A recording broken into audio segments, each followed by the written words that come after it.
Buenas tardes, doctora Johansen, bienvenida nuevamente. ¿Cómo le va? Bueno, vamos a continuar con la etapa técnica, en este caso su examen oral del concurso número 232. Presentamos nuevamente a la doctora Carolina Ahumada y al doctor Diego Simonelli como jurados de este concurso y nuevamente les agradecemos por su participación. Doctora, como usted sabe, tiene 15 minutos para exponer el tema que ha elegido, ¿bien? Y va a tener un reloj en pantalla para poder ir ordenando la exposición, ahí está.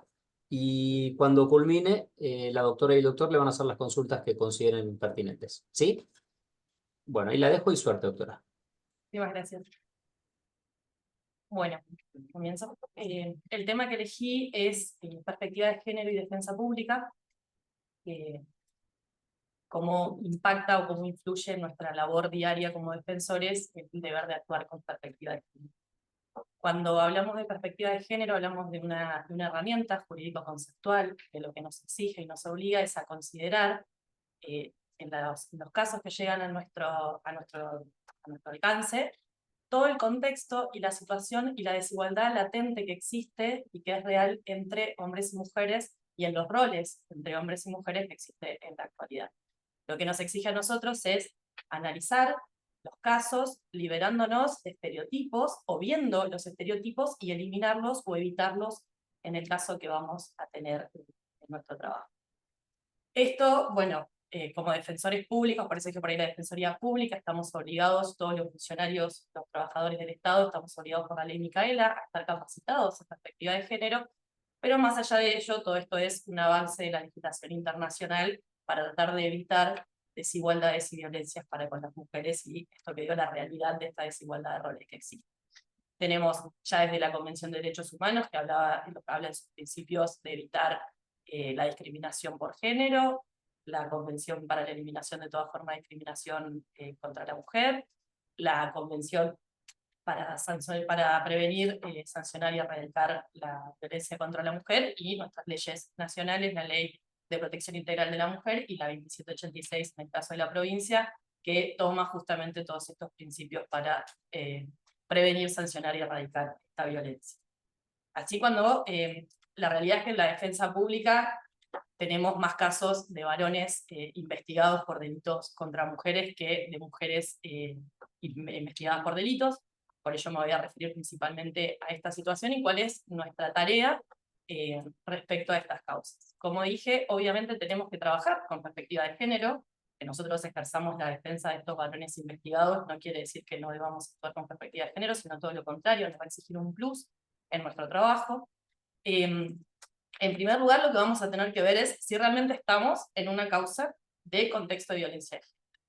No todo delito de un hombre contra una mujer es un delito en contexto de violencia de género, el contexto debe probarse, y por ello vamos a ver, hay situaciones donde puede ser un delito aislado, donde no hubo una intencionalidad, donde no hay una cuestión de género, no es que el imputado actuó como actuó por una cuestión de género. Así tenemos casos donde vamos a poder trabajar una suspensión de juicio a prueba con pautas normales, trabajarlo con una causa por ahí más simple, como es el caso que llegó a la Corte, el caso Rodríguez Flores, donde se pide una suspensión de juicio a prueba, la Fiscalía se opone refiriendo que por política criminal y cuestiones de género no correspondía, y se acredita que en ese caso particular era un hecho aislado, que tenía que ver con una cuestión monetaria, no tenía que ver con una cuestión de género, y no requería una especial prevención para la mujer, una especial vulnerabilidad en ese caso, y por ello se concede la suspensión de juicio de prueba porque se daban los requisitos legales.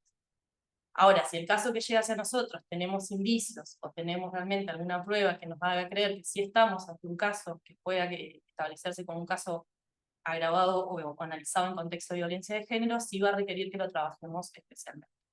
Por ejemplo, si se dan los requisitos legales y estamos en una posibilidad de que pudiera solicitarse una suspensión de juicio de prueba, la realidad es que hoy el Ministerio Público Fiscal o los fiscales, más allá del fallo Góngora, se apartan de esto teniendo en cuenta el caso particular, siempre teniendo en cuenta el caso particular.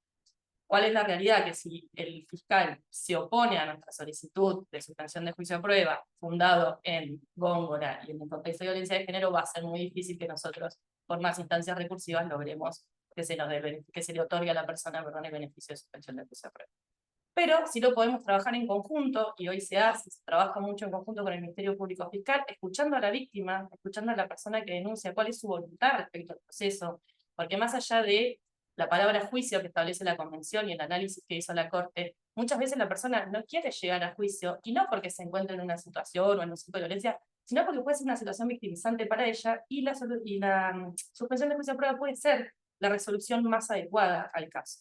Además tenemos una amplitud de pautas. Hoy tenemos grupos de masculinidades y de varones, que el varón se responsabilice de un tratamiento, de ser parte de estos grupos que lo que hacen es que entre varones vean también esta situación de micromachismos, estereotipos y prejuicios que hacen a la realidad, digamos, a esta sociedad patriarcal que nos atraviesa a todos, no solamente a las mujeres, sino que realmente los varones también tienen estos prejuicios que vienen desde antaño. Si no logramos esto y la causa avanza a juicio, en ese caso conversaremos con nuestro asistido, escucharemos su defensa material y le explicaremos, corresponde que le expliquemos, que nosotros como funcionarios públicos en ese caso particular tenemos que trabajar con perspectiva de género. ¿Qué quiere decir esto? Que la teoría del caso tiene que ser muy respetuosa del género, muy cuidada, y que nuestra manera de trabajar no va a ser la misma que cualquier caso, sino que vamos a tener que tener toda esta acreditación de contexto y todo este cuidado para no victimizar, para no utilizar estereotipos, para no utilizar prejuicios, más allá de que vamos a ejercer la defensa como corresponde, con toda nuestra tarea de investigación y todo lo que tengamos que desarrollar tanto el juicio como en la instancia recursiva de ser necesario. ¿Qué quiero decir con esto?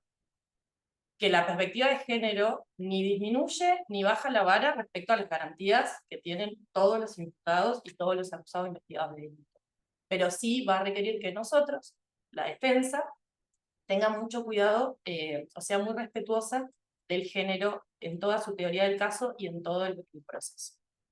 Suponiendo que estamos en una instancia de juicio, como dije, lo que hacemos es hablar con nuestro asistido y explicarle los alcances, y que ya hay ciertas teorías del caso o ciertas estrategias defensivas o líneas defensivas que hoy no vamos a poder aplicar. Primero, porque estamos obligados por ley y no lo podemos hacer. Y segundo, porque además ya la práctica ha cambiado, la jurisprudencia ha cambiado y sabemos que no nos van a llevar a buen puerto. ¿A qué me refiero con esto? A la clásica línea defensiva de descreer el testimonio de la víctima sin ninguna prueba de contexto, sin ninguna prueba de descargo, solo hacer un contrainterrogatorio para marcar contradicciones de la persona denunciante en el mismo contrainterrogatorio, sin ninguna prueba de contexto o sin ninguna prueba de descargo para el caso en particular. ¿Qué vamos a hacer entonces? Vamos a producir pruebas. Creo que los casos en contexto de género, más allá de que personalmente creo que la defensa, siempre que se pueda, tiene que ser una defensa muy activa, en los casos de perspectiva de género vamos a tener que ejercer una defensa lo más activa posible, acreditando toda la prueba, tratando de acreditar toda la prueba que nuestro asistido nos refiera, y por supuesto que si tenemos en una producción de prueba, o sea, la producción de la prueba nos desacredita totalmente el testimonio o se contradice, o sea, hay mucha contradicción, sí podemos seguir esa línea defensiva, pero basándonos en la prueba producida, no en el testimonio de la persona denunciada. Y una prueba fundamental, y en la que debemos ser muy cuidadosos y muy respetuosos, es el contraexamen de la persona denunciada. Parece fundamental, primero porque el contraexamen es la prueba principal que tiene la defensa normalmente en la mayoría de los procesos. Vamos al contraexamen de todos los testigos del Ministerio Público Fiscal, pero el contraexamen en este caso en particular tiene que ser muy estratégico, muy cuidadoso del género, muy respetuoso de la persona denunciante, y principalmente, como dije, nos vamos a tener que basar en la prueba que nosotros sabemos que se producirá después. Normalmente la persona denunciante es la primera en declarar, pero nosotros sabemos cuál es la prueba que vamos a traer a juicio, cuáles son las contradicciones que tenemos que marcar, qué es lo que podemos desacreditar, pero, como digo, siempre evitando victimizar a la persona denunciante y principalmente evitar todo tipo de prejuicios y de estereotipos que han sido utilizados, bueno, de antaño a lo largo de la historia, y por eso toda la legislación está tratando de tender a que todos los funcionarios evitemos este tipo de situaciones de discriminación, de violencia, de prejuicio, estereotipo, de poner a la mujer en un rol que realmente no está acreditado, sino que es solo una cuestión cultural. Dicho esto, tenemos también casos de mujeres imputadas. La realidad es que, como dije, son los menos los casos de mujeres imputadas. También que la mujer sea quien está imputada de un delito no necesariamente nos da la pauta de que nos encontramos ante un contexto que requiera la perspectiva de género, en el caso, digamos, de ver la vulnerabilidad, pero sí que vamos a tener que hacer un análisis completo del contexto, de la realidad de la persona que está sentada ante nosotros a fin de ejercer su defensa, y si estamos en un caso de un delito o de la investigación de un delito en que la mujer realmente no haya podido actuar o haya actuado de determinada manera con un contexto de violencia de género en el que se encontraba inmersa, va a ser necesario que nosotros como defensores nos tomemos el trabajo de acreditar todo esto y de exigirle tanto a los acusadores como a los juzgadores, sea jueces técnicos, sea el juzgado, que también ellos ejercen su labor con perspectiva de género, entendiendo las circunstancias particulares de la situación. El ejemplo por ahí más claro que tenemos y que se ha trabajado mucho, tanto desde el internacional y nacional, tiene que ver con la legítima defensa de mujeres atravesadas por contextos de violencia de género. Tenemos los fallos de la Corte, el fallo Leiva, el fallo RC, que lo que hicieron fue establecer también directrices respecto a esto de los estereotipos que yo decía al principio, de establecer que la mujer debería haberse ido, o debería haber actuado de otra manera, o presumir cuál habría sido la manera de actuar de una persona en esta situación, sino que por el contrario, lo que se tiene que hacer es tener una especial consideración de la situación de la vulnerabilidad, de la situación de no poder quizá actuar conforme actuaría cualquier persona en una situación normal, digamos, pero sí, y también bajar un poco los requisitos, no sé si bajar un poco los requisitos, pero sí respetar la amplitud probatoria y la situación particular de cada caso que va a ser llevado a la investigación o al juicio. El caso de la legítima defensa, como dije, ya lo estableció la Corte Interamericana, se han establecido ciertas pautas que en su momento era, por ejemplo, sabemos que la legítima defensa tiene 3 requisitos, uno es la agresión ilegítima, normalmente en un caso de los comunes de legítima defensa se habla de una agresión inmediata, una agresión ilegítima, y lo que se ha establecido es que la violencia de género siempre es una agresión ilegítima. Entonces, no es necesario una violencia física o sexual, cualquier tipo de violencia, en ese momento puntual donde la mujer por algún motivo se defiende, sino que tiene que ver con todo el contexto de violencia de género y va a ser, digamos, la agresión ilegítima va a estar, si se prueba, por supuesto, siempre hay que probar, el contexto de violencia de género en el que la mujer se encontraba. Lo mismo la racionalidad del medio empleado, ahí los operadores del sistema estamos más estructurados y acostumbrados a trabajar, a decir, bueno, tenía un cuchillo, entonces tiene un arma, no tenía. Bueno, en este caso vamos a tener que ver cuáles son las posibilidades reales de una persona que está sometida a este tipo de violencias y cuál es el alcance en ese momento, y también cuál es el riesgo que esa persona ve en ese momento. Porque quizá ese momento puntual no es un riesgo de muerte, pero sí el contexto hace o justifica que la persona realmente considere que es posible que muera si esas circunstancias se continúan dando y demás. Después también otro de los casos que solemos tener, que son por ahí los más respecto a las mujeres, tiene que ver también con este rol maternal o con este rol de obligación de la mujer de proteger a los hijos. Y muchas veces nos pasa que en las investigaciones que vemos se hace el análisis de la violencia familiar, se hace el análisis de la violencia del progenitor o de un hombre para con los niños, y se exige a la mujer un actuar activo. Se las termina imputando o investigando como coautoras por omisión, por no cuidar a sus hijos como se exige o deberían cuidarlos, y la realidad es que no se analiza el contexto completo en el que quizás justamente por la situación de violencia de género en la que está inmersa, no tenía la posibilidad de actuar de la manera que se le está exigiendo. Y simplemente se exige por el hecho de ser mujer y de que es el rol maternal que deberían tener, y estos son los prejuicios que debemos evitar y que debemos solicitar a los jugadores que se eviten. Como dije, tanto cuando, esto en ambos casos, ¿no? Cuando estamos hablando de un varón imputado y una mujer imputada, si el caso lo amerita, se va a solicitar que quien vaya a analizar el caso lo haga con perspectiva de género.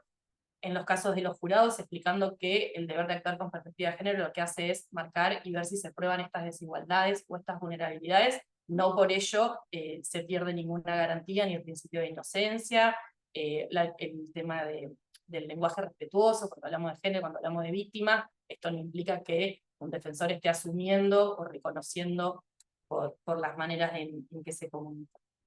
Entendiendo que tenemos 15 minutos y que tengo que hacer un cierre, creo que en grandes rasgos esto es el deber que tenemos los defensores y cómo podemos trabajar así las grandes, o el grueso de la causa que nos llegan a nuestro trabajo. Y por supuesto que más allá del caso particular, siempre vamos a trabajar el caso particular, siempre vamos a escuchar a nuestro asistido en su defensa. Nuestro deber siempre va a ser, en estos casos, actuar con perspectiva de género. No por ello no vamos a poder ejercer nuestra labor y una defensa técnica eficaz como corresponde. Gracias, doctora. Yo por mi género no le Yo preguntaría tenía nada. una pregunta. Ah, bueno, por eso le pregunto. Permiso, ¿eh? Sí, sí, adelante. En un contexto de juicio, varón acusado, mujer víctima, como vos dijiste, la primera que declara fundamentalmente es la víctima, bueno, declara y en su testimonio agrega información, dice otras cosas distintas a la declaración previa que vos tenías, que era la denuncia con el fiscalía. Y esa información que agrega, que lastima un poco tu teoría de caso. ¿Cómo respondes o cómo actúas en un caso, una situación así? No, bueno, si la contradicción es muy fuerte y realmente puede afectar seriamente a mi teoría del caso, o directamente, o refuerza, o sea, modifica la situación con la que llegamos a juicio. A veces nos pasa por modificaciones y declaraciones. Justamente para eso tengo la herramienta del contraexamen y tengo que realizar el contraexamen marcando la contradicción y, bueno, solicitando, digamos, las explicaciones del caso. Pero acá no habría contradicción, sino que está agregando información. No está cambiando la versión. No está cambiando, o sea, Está agregando datos, información que hacen al caso. la verdad es que no sucede y bueno, se consulta, ¿sí? Se pregunta en el tipo de por qué no se dijo, siempre como dije, o sea, todo en un marco muy respetuoso, no refiriendo de por qué se acuerda ahora, sino bueno, por qué en ese momento, por qué en esa situación, si no lo refirió, si recuerda por qué no lo refirió, bueno, tratando de marcar esto de la ampliación del testimonio que nos puede afectar, pero no marcando, por eso digo, no es marcar, digamos, que ahora cambió la declaración, sino bueno, tratando de apuntar hacia por qué quizá en ese momento no lo refirió.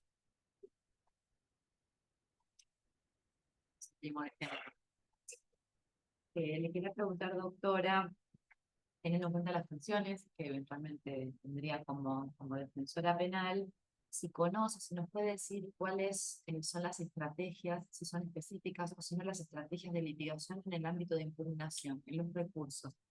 Si es una litigación, la de la etapa de revisión, ya sea la interposición del recurso y luego la defensa de los argumentos sobre a la audiencia, ¿son asimilables a las estrategias que utilizan en el juicio? Si considera que son diferentes, y cuáles son esas estrategias en el planteamiento del recurso, la elección de los planteos, en la forma en la que se estructura el argumento oral, el rol de los jueces en esa audiencia, a ver si conoce algo de eso. Bien. Al momento de la etapa, digamos, de ejecución de la instancia de impugnación, lo primero que voy a tener que establecer, se presenta en primer lugar por escrito, pero después se litiga en audiencia. Me parece fundamental la inmediación. Además, hoy tenemos la situación particular del reenvío también la falta de inmediación y la resolución en ciertos casos hasta por la culpabilidad en tribunales de impugnación sin haber hecho la inmediación con la situación, por que las grabaciones, las audiencias están videofilmadas y con eso parecería suficiente. Entonces, fundamentalmente, primero obviamente el escrito es necesario, es parte de los requisitos del código, entonces se presenta por escrito, pero se sostiene en audiencia. Creo que hay que ser muy conciso y muy claro en los agravios y en qué es lo que le vamos a ir a pedir al tribunal que nos está revisando la decisión que nosotros estamos solicitando se revoque, obviamente. No sé por ahí exactamente a qué se refiere con estrategias de litigación, pero La forma de plantear el recurso, por ejemplo, una de estas cosas que vos decís, de tratar de ser conciso, por ejemplo, en la elección de los temas, si evalúa como algo positivo plantear todos los temas posibles, o si le parece que es preferible hacer una selección de los temas. Eso por un lado, más en lo escrito, y luego en la audiencia oral, cómo considera que es la mejor forma de persuadir al tribunal de impugnación? ¿Qué herramientas considera que pueden ser buenas en términos de litigación? Lo digo porque finalmente se estudia mucho la litigación de juicio y la litigación de impugnación es como que queda siempre como un tratamiento medio intuitivo, ¿no? ¿Cuáles serían esas herramientas en las que usted valora, ya sea porque las utiliza en la actualidad o porque considere que pueden ser valiosas en ese ámbito? Si quiere primero desarrollar lo de lo escrito, la elección de los temas. Sí, personalmente creo que hay que seleccionar, que no podemos ir por todo. Primero porque además en la audiencia a la que le vamos, más allá de que el escrito esté, la realidad es que lo importante es lo que sucede en la audiencia y nosotros tenemos que lograr generar el interés de ese tribunal en ir a ver la causa.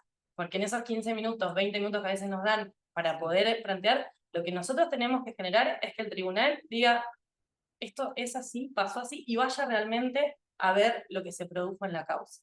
Entonces creo que es fundamental seleccionar los agravios más importantes o los que vemos por ahí a veces, según el caso, los más importantes o los que tengamos más posibilidades, porque a veces quizás no son los más importantes, pero sí son en los que tenemos alguna posibilidad de una resolución a nuestro favor. Entonces, me parece fundamental, sabemos que los tiempos son limitados, que se tiende cada vez más por ahí a limitar los tiempos de audiencia en lo que tiene que ver con los recursos. Entonces la litigación me parece totalmente estratégica en ese punto de generar a través de una litigación persuasiva el interés del tribunal de ir a ver realmente las constancias de lo que sucedió y de que si lo que yo estoy diciendo realmente sucedió así, o sea, generar impacto de que quieran ir a ver si realmente lo que yo estoy diciendo es tan así como yo digo. Eso para no ser. La última. Situación carcelaria en la provincia, en la situación actual de sobrepoblación. ¿Qué herramientas como defensora crees que tenés a los fines de un caso concreto de una persona que está defendiendo, está en una comisaría y en vez de haber 6 personas hay 10, 11 personas? ¿Qué hacemos? Bien, tengo varias situaciones, o sea, varias respuestas para eso. En primer lugar, pensando en el caso particular de la persona,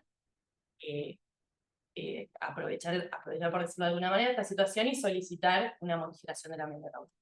Eso en primer lugar. Entendemos que es una persona que no tiene una condena firme, a la cual hay que respetarle la presunción de inocencia, que está en establecimientos que no tienen las condiciones para, me parece que nos suma muchísimo fundamento para poder modificar la medida cautelar. Y luego me parece que como defensores debemos exigirles, en los casos, estamos hablando de causas en trámite, a los jueces que tienen a su cargo, un debido control, como se hace en la instancia de ejecución respecto a los establecimientos carcelarios, hacerlo en la instancia de trámite y solicitar realmente el control de las condiciones de comisaría, más allá de que pueda ser utilizado para una, como dije, para una medida cautelar en el caso concreto. La realidad es que esta situación debe ser planteada, debe ser expuesta, debe ser demostrada y debemos intentar modificarla lo antes posible, porque lamentablemente son muchas las personas que tienen las medidas cautelares, o sea, que tienen la prisión preventiva sin una condena. Muchas gracias. Gracias, doctor. Muchas gracias. Hasta luego. Gracias.